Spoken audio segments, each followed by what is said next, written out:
प्रिय विद्यार्थियों, इससे पूर्व में प्रस्तावना के रूप में कवि के द्वारा दिए गए हम कुछ श्लोकों को पढ़ रहे थे, जिसमें राजा सुदर्शन अपने शास्त्र ज्ञान से रहित अज्ञानी मूर्ख पुत्रों के बारे में विचार कर रहे थे, चिंतामग्न थे कि किस तरह से मेरे इन पुत्रों का आगे चलकर के जीवन में जीवन यापन होगा। ये सोचकर के उनके मन की चिंता बाहर आई, और ये सारी चिंताएं केवल राजा की ही नहीं अपितु सामान्य जन की भी होती है, जिसको कवि ने राजा के माध्यम से हमारे सामने प्रस्तुत किया है। और राजा इसी बारे में चिंता करते हुए सामान्य जन की तरह अलग अलग प्रकार की जो उसके अंतर्मन में बुद्धि में चलने वाली संभावनाएं हैं, उनके बारे में विचार कर रहा है। और वो कहता है कि निश्चित रूप से अवश्यम भाविनो भावा भवन्ति महतामपि नग्नत्वम नीलकंठस्य महाअहिशयने हरि। किंच एक बात और भी है कि अवश्यम भाविनो भावा, आवश्यक रूप से घटित होने वाली जो बातें हैं वो महताम अपि, वो महान पुरुषों के जीवन में भी भवंती घटित होती हैं। क्योंकि नीलकंठस्य नग्नत्वम, जैसे शिवजी का नग्न रहना ये हमारे सामने है, और हरे है, और भगवान विष्णु का महाअहिशयनम, शेषनाग की सैया पर शयन करना हमारे सामने है। यानी राजा के मन में सामान्य जन की तरह इस प्रकार की भावनाएं भी उत्पन्न होती है कि वास्तव में ये सब हो सकता है भाग्य की ही बात हो, क्योंकि इस संसार में ये देखा जाता है कि आवश्यक रूप से घटित होने वाली जो बातें होती है, जो घटनाएं होती है, वो निश्चित रूप से महान पुरुषों के जीवन में भी घटित होती है। क्योंकि संसार के ये दो उदाहरण हमारे सामने हैं कि शिवजी का नग्न रहना और भगवान विष्णु का शेषनाग पर शयन करना, ये दोनों बातें इस बात का प्रमाण है कि जो भाग्य में लिखा होता है वही होता है। राजा के मन में उन राजपुत्रों के, अपने पुत्रों के भाग्य के बारे में भी विचार पैदा हुए, और उसी को उसने अपने विचारों के रूप में यहाँ हमारे सामने रखा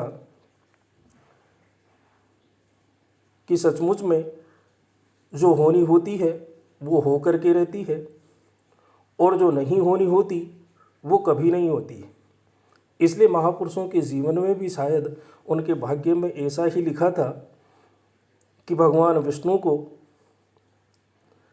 पलंग नसीब नहीं हुआ और शिवजी को कपड़े नसीब नहीं हुए, क्योंकि ये उनके भाग्य में लिखा हुआ था। शायद ऐसा इसीलिए हुआ।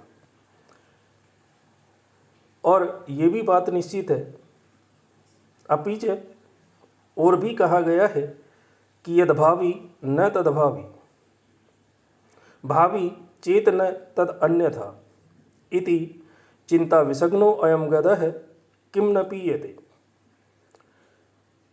अपीच एक बात और भी है कि यद्भावी न तद्भावी, यद अभावी जो होने वाला नहीं है, तत् भावी न, वह होगा ही नहीं। यानी जो घटना घटित होने वाली है ही नहीं वो हो ही नहीं सकती। और भावी, और जो होने वाला है, चेत तद न अन्यथा, वो कभी टाला नहीं जा सकता। यानी जो होनी होती है वो हो करके रहती है, और जो अनहोनी होती है वो कभी हो ही नहीं सकती। जैसा कि कहा भी जाता है कि होनी तो होके रहे, अनहोनी नहीं होए। इसलिए जो चीज़ होनी है वो होके रहती है, और जो होने वाला नहीं है वो कभी नहीं होता।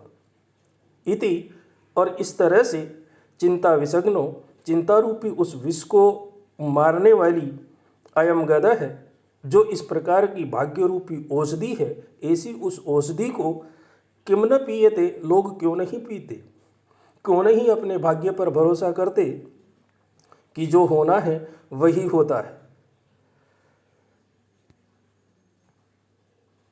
और ऐसी स्थिति में फिर उसके मन के अंदर विचार आता है कि नहीं नहीं, ऐसा नहीं हो सकता, क्योंकि एतत् कार्य अक्षमाणाम केशांचित आलस्य वचनम, क्योंकि ये उन्हीं लोगों का आलस्य से भरा कथन है जो कार्य करने में सक्षम नहीं होते।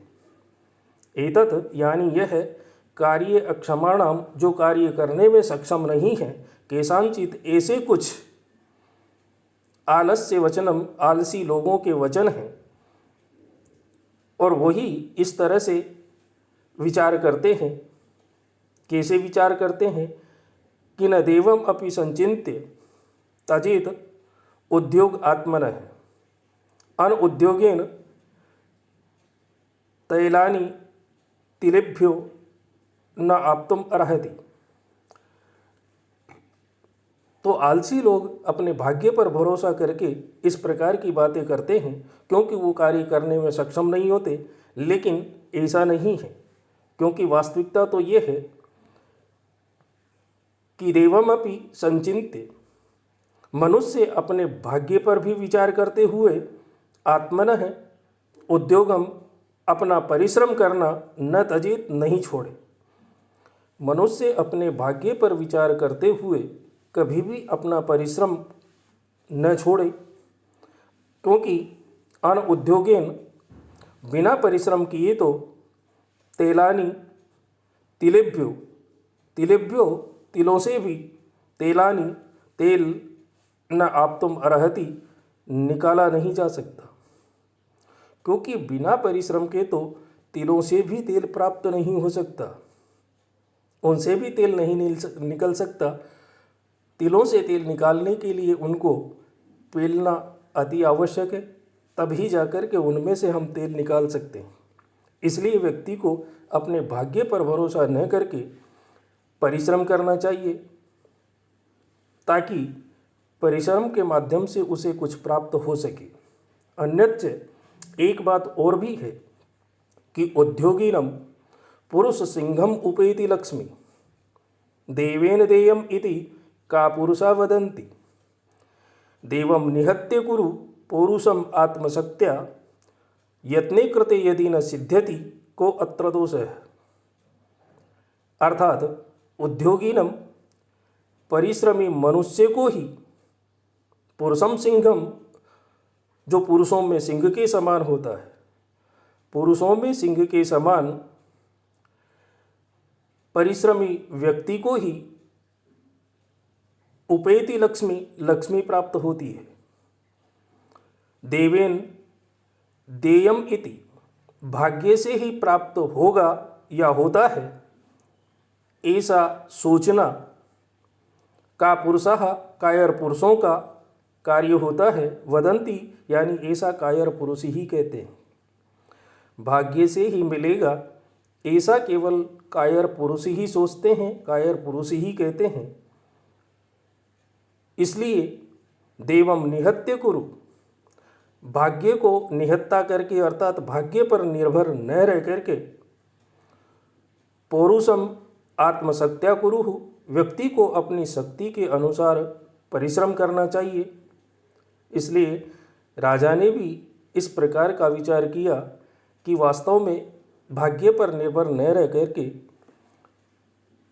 व्यक्ति को अपनी शक्ति के अनुसार परिश्रम करना चाहिए। इसलिए अपनी शक्ति के अनुसार परिश्रम करो, और यत्ने कृते यदि यत्ने करते, प्रयत्न करने पर भी न सिद्धति, आपको सफलता नहीं मिलती है, तो को अत्र दोष है, तो इसमें व्यक्ति का कोई दोष नहीं। यदि परिश्रम और प्रयत्न करने के बाद भी आपको सफलता नहीं मिलती है तो फिर इसमें आपका कोई दोष नहीं है, लेकिन परिश्रम तो करना ही चाहिए, तभी जाकर के हम किसी फल की आशा कर सकते हैं। क्योंकि ये बात सर्वथा सिद्ध है कि जिस तरह से यथा ये एकेन चक्रेण न रथस्य गतिर्भवेत् एवं पुरुषकारेण बिना देवम न सिद्ध्यति।